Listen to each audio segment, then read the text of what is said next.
What's good, YouTube? Ben here. Welcome to the next video on the channel. In this one, I'm going to give you another Warframe Steel Path viable build. This one's for the new weapon Higasa. Let's get into this.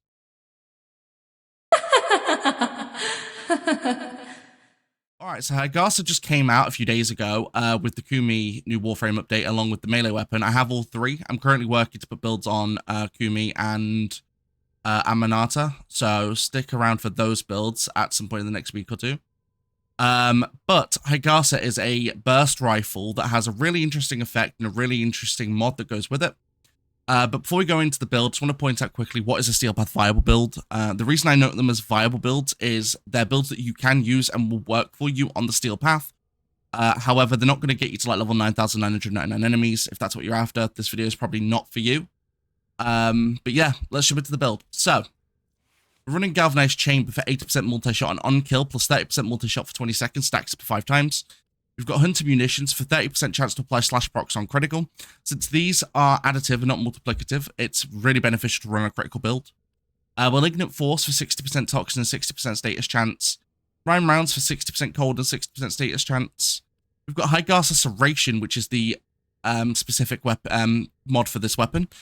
So, alternate fire applies a random status effect to enemies hit, plus 450% damage. A critical delay for 200% critical chance and negative 20% fire rate.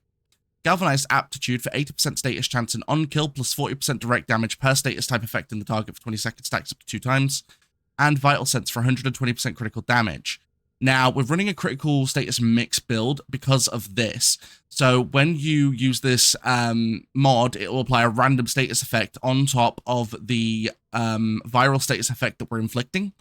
So because of that, we're doing natural viral anyway, but then of course we're doing blast thanks to the charge, and then another random status effect, which equals 3. So because of that, you're dealing 3 when you do that shot, and then if it's a stronger enemy with, let's say, armor, it will then help rinse through because of galvanized aptitude. So that's the main idea behind that. We're also running Primary Merciless in the Arcane slot, so which is rank 5 on kill, plus 30% damage for 4 seconds, stacks up to 12 times, at 30% reload speed. But that's the main build. Let's jump into the mission. I'll show you what this thing can do. Alright, so as per usual, we're here at Oxomoko in the Void, and I'll quickly explain why we're here. So Oxomoko is one of the latest game areas of the Steel Path, meaning you're dealing with enemies with just health, enemies with health and shields, and enemies with high armor, giving you a more varied example of what your build slash weapon can do. But without any further ado, let's jump in. So, as you can see, we're a couple kills in and we're already doing a lot of damage. So, this weapon does a ridiculous amount of damage, even with a build like this on it. Like, it's a solid weapon. Now, one thing I should have mentioned earlier is the passive of this weapon. So, the way the passive works is when enemies shoot through your shield or you kill an enemy through the shield, it will start to deal extra damage with the charge. So because of that, the more enemies shoot through your shield or the more damage you do through it will give you extra damage on the charge shot, the alternate fire, which is that shot. But this weapon works pretty darned well. Like, it's a solid weapon, to be fair, and people who know me, have seen me stream Apex Legends in the past, know that I am not a big fan of burst rifles at all, usually. I just think they hinder damage a lot because you've got like time between shots and all that jazz.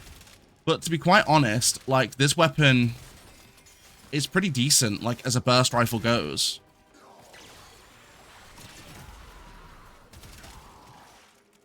So like, we're able to do some clean shots. Of course, you're going to do more damage with headshots, which is why I'm aiming for headshots. But as a general rule, even with body shots, it's not that deep. I completely missed that guy there. But thanks to Hunter Munitions, any enemies that aren't immediately taken out from you will probably get taken out thanks to the Hunter Munitions procs. Because we're pretty much consistently dealing critical hits, and because of the multi-shot as well, you can literally just fire once at an enemy usually, and they will just die anyway. Of course, heavily armed enemies are going to be a bit different, because of course they're heavily armed. But with heavily armed enemies, that's when I'd recommend using the charge shot, because you're going to get status on them anyway, which means they're going to be a lot easier to take out. Which I'll show you when we get to a heavily armored enemy anyway. But as per normal, I'll stay in until the Acolyte comes, of course, so you can see the Acolyte damage. Now, this weapon doesn't really work well against Acolytes, at least not with this build, so I'd highly recommend using a different weapon, but you'll see that when I go to take out the Acolyte anyway. But But generally, as a weapon for you to use on the steel path, it's great. Like, it works a treat. It does a lot of friggin' damage because of the criticals, which is nice. You can run a more status version of this weapon if you have mods like, can't remember the name of it. It's like like a status rifle mod, which can really help this weapon. I currently don't own that mod, so I can't use it. You can also use stuff like Bane mods as well if you wanted to. I don't. I tend to run general builds because I will tend to forget to change my mod setups. So that's why I run more general builds myself, but you can use stuff like that if you want to. That's not an issue. But I just tend not to because I tend to run more general builds. So because of that, for me, it just works better to run generals. I hate this room. Stay focused. There's a heavy unit approaching. Heavy unit approaching, that's fine. But, oh, hello, Jade Eximus. There we go, and that takes out the Eximus. Nice. Hate Jade Eximuses. They are an absolute pain and an answer to a trivia question. They're horrible. Right, okay.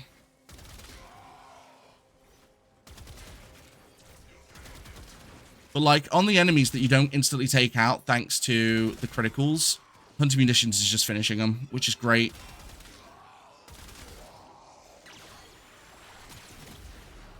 And then thanks to that, boom, shield's gone, enemy taken.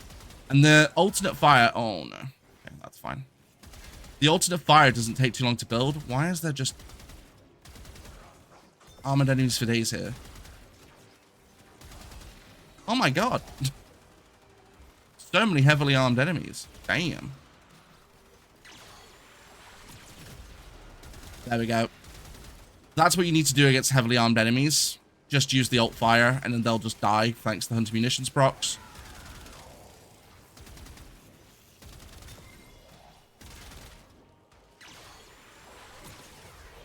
Boom. Yeah, generally as the build goes, it's decent. Like, it works. The thing is as well, right? Like, for the enemies that this doesn't do too well against, it's fine. Because you have other weapons. This is the thing. I get comments like this all the time, like, I can't do a full mission with just this weapon. Well, you have other weapons. There we go, shields are gone.